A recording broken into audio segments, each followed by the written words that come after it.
Welcome everybody to another live session. I am super excited to talk to John, Chief Product Officer at Jebbit, because we had Tom, the CEO of Jebbit, and he just kept going on and on and on about this amazing guy that I needed to talk to about product led and what he did for Jebbit. And I have him. So John, how are things with you today? How is your afternoon going so far? Yeah, no, appreciate you having me on the show. I really appreciate it. And typically I like to set the bar really low and exceed, but we could start there. So thanks, Tom. Well, I mean, for people who are tuning in, can you share a little bit about that high level story that Tom shared about starting off enterprise and that journey towards product led? And then we'll after you go high level in the story and the drama and the excitement, we'll get into the details around that. So can you share the story so far around the journey from enterprise to product led for Jebbit? Yeah, absolutely. So Jebbit is just the kind of 30-second pitch here. It's a platform that we offer to marketers to build digital experiences, which they can launch on any channel without needing any code. You don't need to be a technical person to use it. And the goal of building these experiences is engaging with customers while also getting what we call declared data, first-party data from their end consumers. And they leverage that data along their entire marketing journey, whether it's on their website, personalized email marketing, and whatnot. And Tom built up Jebbit. He founded Jebbit out of his dorm at BC. And over the years, he got some really, really good brands on the platform, some of the largest brands in the world. And the thing is the sales cycles on these brands, these are some very big deals. It would take a very long time to close. Sometimes the story around Jebbit was, I don't want to say confusing, but it was complex. And going product led was a motion for that to shorten the sales cycle instead of long demos and long sales cycles, leading with the product and then simplifying our story. And then along the way, making our product easier to use through the use of data and all of these users coming into the platform. So this is something that we essentially felt that we needed to do to be successful and scale the business. And I mean, I would still say we're in the early innings. There's tons of learnings that we've gotten along the way, but we're about a year and a half into this journey right now, and it's been a great ride. Super exciting. I mean, let's get into details, and thank you, for joining us, because one of the things that Tom talked about is when he had this epiphany that we're at enterprise, we need to go to product led. He created this task force. Can you bring me back to that time when were you in when Tom was like, let's do this? Or were you like, Tom, man, come on, bro. Like, slow down a bit. Like, what was in your mind? Any kind of risk that you were thinking about? Or like you were gung-ho all in on it already from that get-go? Yeah, it was probably a little bit of both. I think I was all in on the concept, strategically speaking. This is an area that we needed to go in. From a product perspective, it certainly I love data, so it sounded like a very fun journey to go down.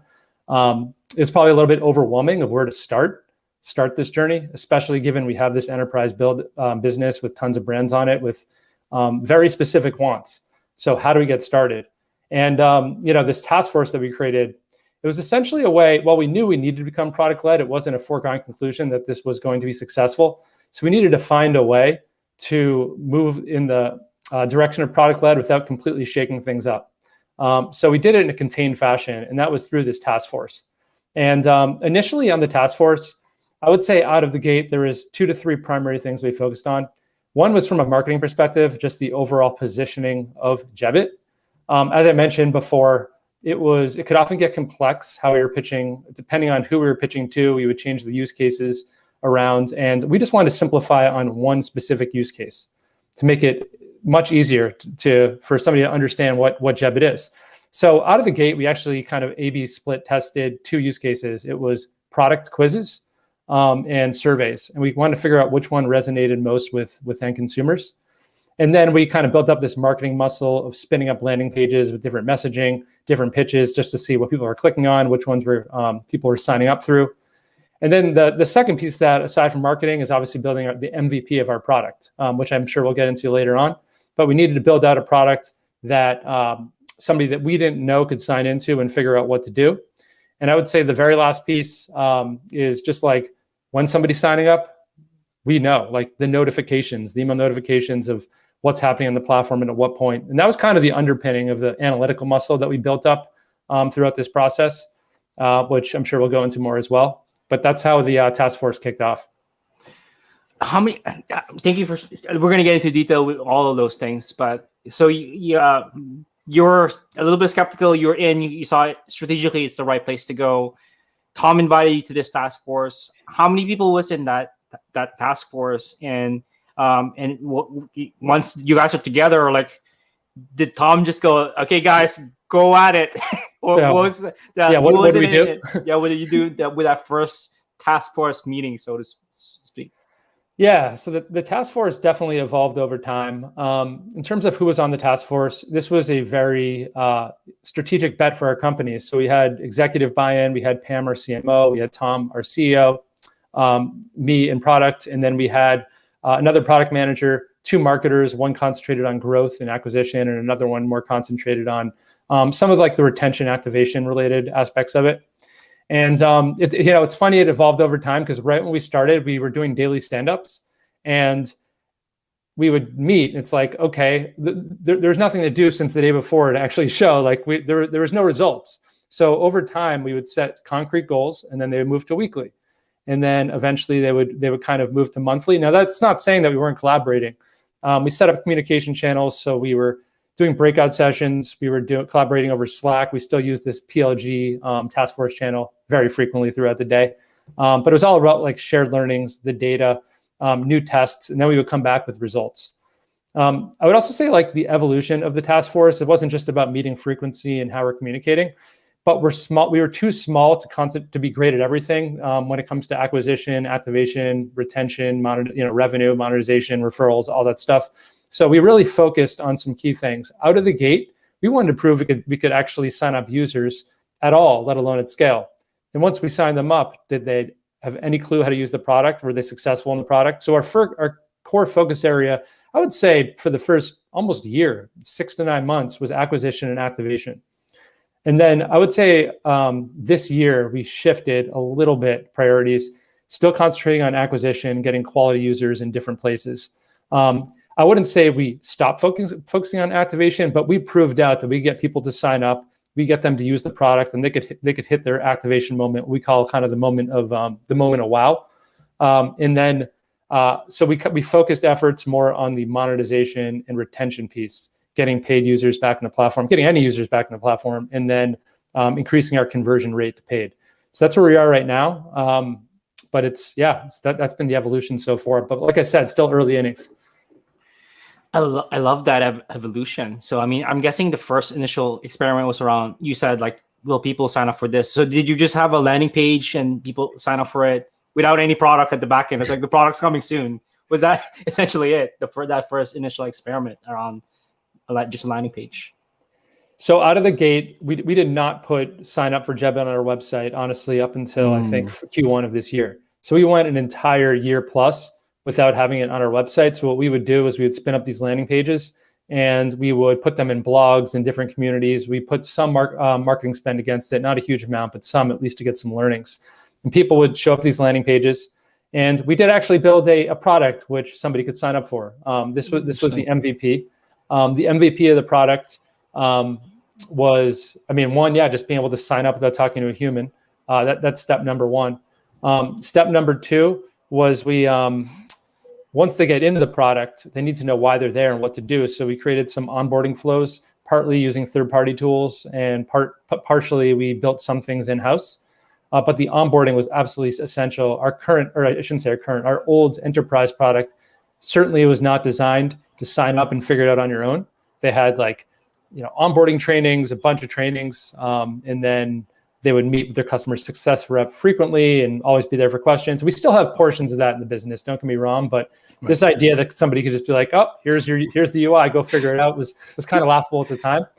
And then the very last thing we did was, this sounds radical, but we actually stripped out about 50% of our features, maybe even more. And we did that for two reasons. One is we didn't want to cannibalize our enterprise offering. Our differentiation point in the marketplace was actually the customization of our builder compared to some of the other tools out there. So we couldn't just give that away for free. So we stripped out about 50% of the features, And the second reason, honestly, by stripping out that features, it just makes it that much easier to use to get to that moment of wow, that which is when you actually launch your Jebbit experience. So it was, I call it MVP, but it was a pretty robust MVP. It was all the same code base, but the UI layer of this and hiding certain things was a lift. I'm not gonna lie, but getting that up took months, not weeks. And then once we got that out the door, we kind of, the next phase of that was a bunch of customer interviews, and I could go into like the whole next step of that, but that was our MVP product. I love that you stripped out features, because often like it can get overwhelming. Like we look at something like Salesforce now, or even when you log into a CRM tool, where like, oh my goodness, all these features here, where do I start? So that's a really smart move, stripping out just on the bare, like focus on that customer pain point. I want to talk about data, and I also heard from Tom that when the task was starting up, I believe you created some dashboard. You're like, wait 1 second, let's build it. And Tom was like, do we really need that, John? Do we? we need a dashboard for a user of one. Yeah. So, I mean, can you was that built out before the MVP, or was that being built out at the same time? And why did you suggest that was super critical for people who are tuning in who might not understand how important this piece is when you're thinking about product-led stuff? Yeah. As far as data goes, it's not the dashboards per se that we needed to build out when we had 5 users. There's not that much insight. You're not going to see too many trend lines on under 20 users.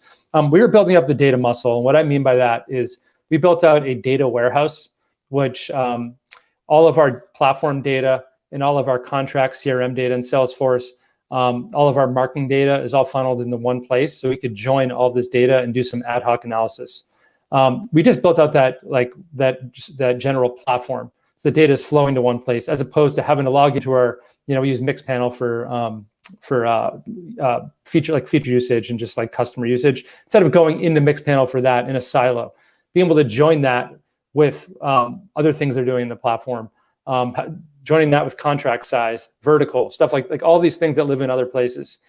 So we had that data warehouse. We also built out the capability to take a lot of the event triggers that happen in the platform, such as, oh, you made 10 edits on your first user session, or you launched a campaign, or you logged in 4 times over the past week, whatever that event is. And we were pushed the segments of these users, cohorts we call them, into our email marketing platform. We use Pardot for that.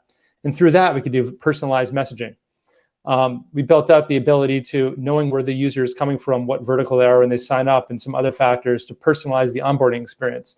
So it's taking this data and then in the moment and changing the user experience. I would say that's the data piece that we built up. Once we started getting users in there, more than 100 a month, we want to look at the trends over time. And at that point, that's where the dashboards came in. And yes, we built out many dashboards.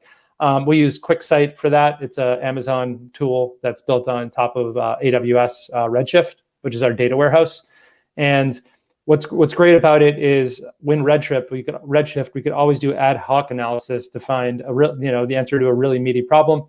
Or if there's something that we know, KPI we want to track on an ongoing basis, we'll build a dashboard for that. Interesting. Thank you for sharing all of that. I mean, I want to get into some of the benefits that doing all of that upfront work. Once you have the dashboards, once you've plugged in all of this data is talking to each other. Why is it important to use your language to build that data muscle to be product? And obviously, I understand seeing like how important that is. But for people who are tuning in, like, I just want to launch a freemium product randomly. Like, why do I need to do all of this upfront work? Like, what would be your response to those folks? Yeah, no, great question. So along the funnel, and this is exactly how we got to, I would say the most important thing we've done is by looking at the data, we could see when somebody makes it to our sign-up page, what percentage are actually signing up. If that number is really low, okay, let's test some things. Let's do a test. Let's change the form. Let's change the picture, the verbiage on the sign-up page. Simple test right there. Once they get into the product, we may see that the average the bounce rate's really high. First time session number of edits is really low. the number of returning users is really low. Why? So what we do is one, we'll just look at some of the data to see where they're dropping off. But me and Chad on my team spend hundreds of hours watching user sessions. Use a tool called LogRocket for that. It's a really great tool. But we'll actually watching, like not live, but after the fact, a bunch of user sessions, seeing where people get stuck. So in terms of like engineering resources, I would say once the MVP was stood up, it was less around adding features and it was actually more around making usability tweaks and doing split tests. And after a while, and by the way, it was also a good way to catch bugs. Because remember, like when you have a customer success team with all your enterprise products, trust me, the enterprise customers are going to complain about it and we'll fix that. We'll log bugs and fix them. But when you have hundreds or thousands of users signing up and they're using your platform, there's some tooling out there to catch some issues, but like you're not going to catch all the bugs. So watching sessions is actually a good way. But we would go in there and over time just make these 1% better tweaks to the workflow, to the usability, fixing bugs. And over time, it just like stabilized and we got a baseline of some really good activation metrics. And we wouldn't be able to do that without data. So that, like when I spoke about shifting from activation more into retention and monetization, it's because we got that really good baseline down on activation rates. So yeah, all through data. I love it. I'm curious also as well. I mean, I've seen the other side with the sales in a product-led organization where all of that data now becomes super valuable to have conversations around that. Is that what you're seeing as well, where the sales team is actually finding that having this is valuable? Yeah. I would actually say, and I'm sure you guys preach this all the time, but I think one of the misconceptions about PLG is PLG means freemium, and it's actually I couldn't say it's further. I mean, a freemium pricing strategy is part of it, but I mean the use of data and just the way of leading with the product, even for like outbound sellers that are pitching, leaving them with a login at the end, or showing them in the product as opposed to a pitch deck with a demo. Like that's all a product-led approach. When it comes to data, there was no pushback throughout the org of if you have data at your fingertips, we will use it. So a lot of the data that we're using for PLG is also being used by our enterprise teams. A very good example of that, which this kind of came from the PLG side, is we created an internal customer health score, which basically shows we're trying to predict renewal rates based off of certain usage in the platform. And those kind of usage related metrics came from this data that we were seeing through Freemium, like the concept of it. And I'll tell you, our customer success team is looking at the customer health score for their book of business, on a daily, weekly basis. So that's just like an example of how data has totally changed the way that people act throughout the company. Another example outside of data, how PLG has totally helped our enterprise business. I spoke about onboarding flows. That's not a freemium thing. That's a new user thing. Now we could tailor them for sure towards enterprise customers, but that whole concept is something we built up that PLG. Sorry, I keep using the word muscle, but PLG muscle, and transferred over to the enterprise side. I love it. I mean, the muscle analogy is great. That metaphor, because you need to build it up. You need to work it out. And sometimes there's growing pains. It's just saying no pain, no gain. But I think you probably can relate to that, which I guess it jumps to that specific question. What were some painful growing pains with building those muscles? Like looking back, like if you had to do it again, here are some things that you would redo, so to speak, so that the pain can be less painful. No, for sure. I think I think probably the one thing, or not one thing, there's a bunch of learnings, but one area which I think we probably struggled with early on, and Tom spoke a little bit about this, but in the initial stages of the task force, it was kind of this silo within the company, which was a good reason. We wanted to contain it. But I think the messaging around the benefits of PLG, as opposed to this like side project, oh, there's nothing going on over here, I actually think it could have benefited the rest of the organization, of how the things we're doing is going to benefit everyone. Obviously, a salesperson loves really qualified leads coming in. And if those qualified leads are coming in through using the product, we didn't cost no money to get them. We didn't have to do an event to get them, a webinar, which are really effective, but they could be expensive. If they just signed up on their own and we have, dozens or hundreds of qualified leads that we could pass on, I mean, a salesperson should love that as a benefit. So I think it was like kind of preaching Product led just does not just mean, oh, we have this kind of stripped down freemium side of the business, benefits everyone. And I think there was, I think once we started seeing the wins along the way, the mentality shifted like, oh, wow, this is awesome. But I think out of the gate, we probably could have done a better job communicating that. Thank you for sharing that. I mean, let's talk about wins. We talked about the pains. Yeah. Can you, Tom, share the story about this win? Can you share some? You can share that story, or you can share any other wins that you've seen, so that people here listening are like, oh yeah, the growing pain is totally fine because the wins totally make up for it. Yeah, absolutely. So I would say around July, actually probably about exactly a year ago from right now, is when we felt really confident in the product, that when users were coming in, they're figuring it out. Tom spoke about that first one. They're like, oh my God, they signed up and in 40 minutes and they launched. Like that was like a big eureka moment. But that became the norm. We started seeing same day launches of Jebbit. We saw people launching within hours. And Tom's example, I think, was 40 minutes, but this became the norm. We saw, a non-trivial amount of users doing this.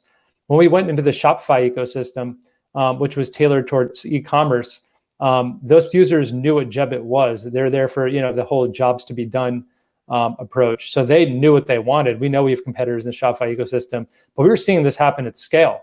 And the fact that they could log into our product and upgrade on their own without talking to a human was just like something that we couldn't have imagined 2 years ago. So just getting that level of activations, or Jebbit launches as we call them, up from, zero in the early days to, hundreds a month is just an incredible thing. And that just filling up our sales pipeline with people that we found by coming to our website or within Shopify and these other free channels. Also, a nice thing is early on, we ended up, a lot of our signups happened through paid media, just because part of that was just to capture data. And part of it was just, we really had no strong acquisition channels at that point. And then over time, we've seen the percentage of organic signups go like this, and the paid go like that. Now we're not super reliant on the paid. It's still an aspect, but it's certainly not most. And that was just awesome to see. I love all of that, and I hope people listening in can see like how this is all fitting in together and achieve those wins. I actually want to take a step back. There was something interesting you said earlier that I didn't get a chance to really dig into around the enterprise versus the freemium offering that you had. You talked about stripping down 50% of the features. How did you decide which things to strip away? And as well as how are you as the product leader, as the now chief product officer at Jebbit, how are you thinking about that? Like, how do we make sure that we don't give away too much? Yeah. At the same time, we give enough that they get the value out of it, so that there is this seamless customer journey upgrade experience. Yeah, it's a great question. So something that we refer to internally is the land and expand strategy, and that is this idea of really simplifying what our whole story around what you're there to do. In its simplest form for a freemium user, we're a quiz platform. You can launch it on your website, put in your email. You can launch it from social, whatever digital channel you want. Here's some templates. You build out the questions that you want. There's some really intuitive design controls to make your experience look really on brand. In a nutshell, that's what we are. Now, at the enterprise level, you could do crazy customization, lots of advanced logic on building out recommended products to consumers. We could strip those things away and you could still get to the same benefit. So we wanted to get to that really quick activation moment, eureka moment of wow. People call it different things, but we felt by doing that, we just came up with a list of MVP features. And to be completely candid, it is true that from talking to and interviewing freemium users and talking to them through support, we did add back a number of them, but that's not a bad thing. I mean, we didn't go in being like, on day one, this is your feature set and it'll never change. We listened to who they were. And over time, we figured out, this isn't cannibalizing our enterprise business. To be honest with you, we saw maybe it happens, but I really can't think. There's certainly not a trend of like enterprise customers saying, "Oh wow, I could do this for that much cheaper or for free." That's not happening. I would say if you are a enterprise brand, the thing that's driving you to the next level, it partially is features, but it's also we have a usage-based pricing model. So if you're a huge business, we cap it at 1,000 engagements. So 1,000 people could engage with the Jebbit experience. If you're a big brand, you're going to run through that in hours. So that's not a viable solution for an enterprise brand. So there wasn't too much cannibalization there. I love it. Was that a big concern up front? Like when this discussion was starting out, where, hey man, like the one concern is like we're going to destroy and all our enterprise is going to move down to the free. Was that like how I guess it was it through little experiments that you're trying to validate this, or maybe that's also why you purposely didn't show that there's this sign up for free because of that concern? Was that around that? I think at a high level in the back of people's heads, that could be a concern. Of course, there's a big risk with that. However, the way that we did it, the way that we had those kind of landing page, like we didn't have it on our website to sign up initially out of the gate. We had those landing pages that people could sign up for, and it would just bring them into the freemium version. So they may not even know. I'm just saying we weren't like blasting the world, these landing pages that our enterprise clients would see. But even if they did see it, we actually, I think just like that just comes back to pricing and the usage-based approach. We looked at the data. We said, if we set these kind of engagement caps at X level, what percentage of our enterprise clients are below those engagement caps? The answer is pretty much 0. What percentage of our enterprise clients use these advanced features? A really high percentage. So they wouldn't be okay with this stripped down version of the product.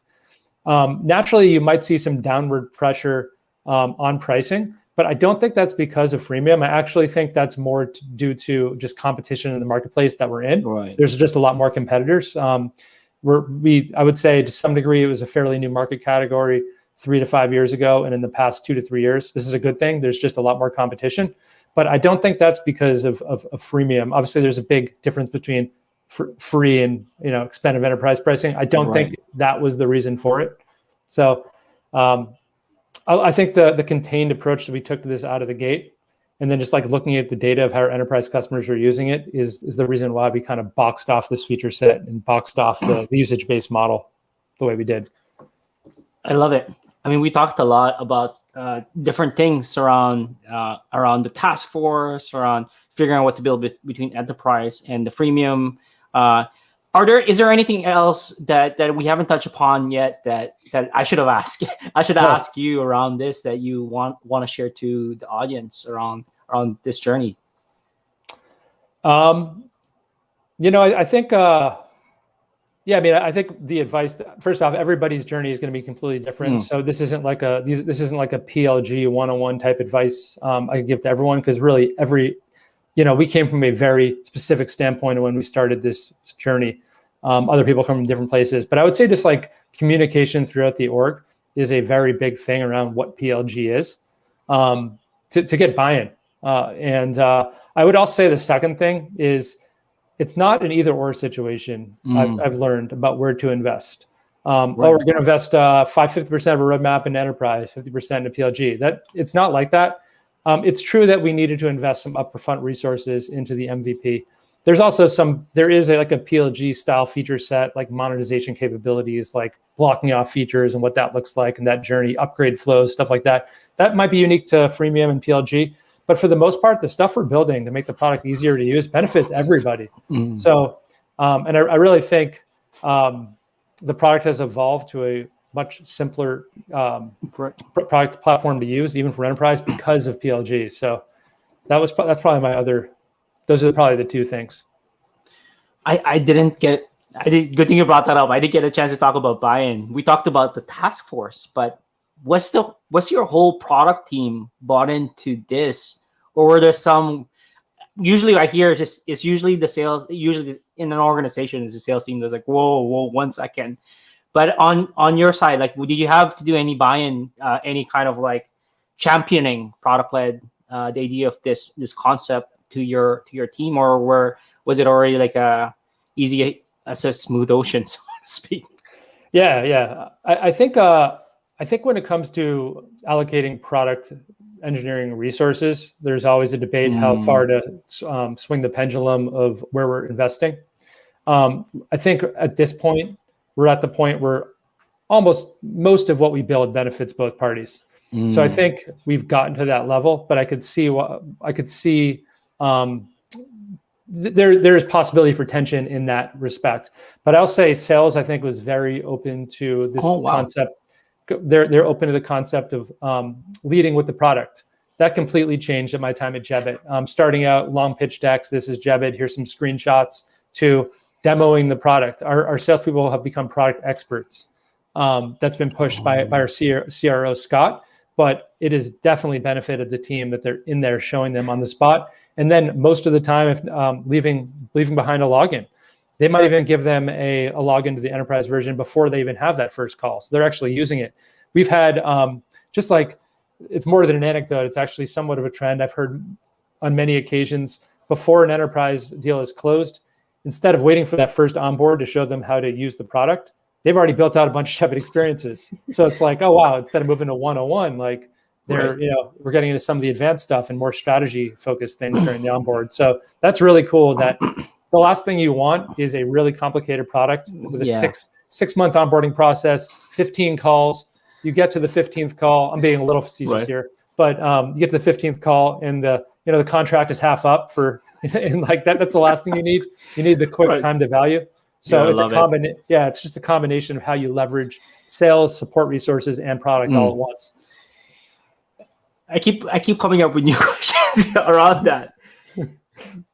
When as this was building out, was there any gaps in the team overall, even maybe in the product team, that you needed to hire for? Like, what did it look like? Did you need to hire a specific kind of role or more product manager? Like, how did the hiring strategy evolve as this motion, the self-serve motion, was starting to take off and work? Yeah. So this is actually I have like flashing, blinking lights on this one. This would be so the whole, like, people call it different things, but data ops, marketing ops, that function, that role, it's the idea of connecting systems and pulling in analytics, make sure they end up in the right place. I think it's a very, like, I don't want to say underappreciated, but overlooked role. And it is so essential to make this work. We were kind of at the beginning piecing things together. Oh, let's get the data out of Salesforce, to call the Salesforce API, get into Redshift. And like, everything was a new need, but like, those things need to be maintained and supported on an ongoing basis. And over time, as this thing was being built out, there was everyday asks in each one of these areas. And that's such an important role for a PLG team. And we've kind of like, so we have a data analyst like on my team who does a lot of this work. We have a kind of like, I guess you call him data ops / integration engineer who's very embedded in the team now. We have our sales ops people who totally, they're in on it, right? Like, you think they know what's going on. They know how essential it is for them to set up processes which flow in our data warehouse so we could then leverage the data. It's this loop. And if you look at it like a diagram, there's all these systems everywhere and connecting and just connecting the tissue between all of them. I call that data ops, but that is like the most essential role. I think if you ask me, the first inning of the journey, or like, those first 6 months, I would be like, yeah, what are you talking about? But that was, that is a, in terms of growth, that's a big one for me. I did not think about it. Thank you for sure. And I'm totally with you there. Like, it's often, I call it a spaghetti system. How do we connect all the systems? Because it's super critical to see the whole journey, to have the product, the sales, and everybody seeing the whole journey and seeing where gaps are and leveraging that. When was it that, when did your team realize, okay, we need this? And at what point did you hire that sales ops or even the data person? I'm guessing once starting to take off and it's like, man, this is taking too much of your team's time, when it's finally like you actually hired for that. Was that what happened?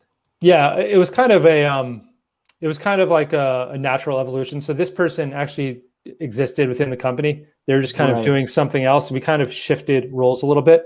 And it just became core to their function. I guess going back to your last question, it's not like we went through crazy. Our Jebbit has been growing a lot as a team. Our headcount, I think, is growing something like 30% through the end of the year. So we have expanded a lot in terms of employee count. But I would say specifically for PLG, we haven't increased headcount too much. What's great about that is this is scaling without increasing headcount. We built up the product. We have the pipes in place. We have the data ops person. We have different teams bought in, but it's not like we can't handle, I would say just growth in the overall engineering team, the overall marketing team is for the overall business. It's not like we need it just for this PLG thing off on the side. It's now embedded now, which is really cool. I think I see it as a win that we're kind of thinking in that mentality now, in that mindset. Yeah. Pretty awesome. I want to start wrapping up, and you already shared a few advice earlier, but if you can just pull together, if people tuning in right now, what kind of parting advice would you want to give to them, particularly people who are making that transition from enterprise sales-led approach to now doing this product-led motion? Like, what would be your parting advice, people tuning in right now around that?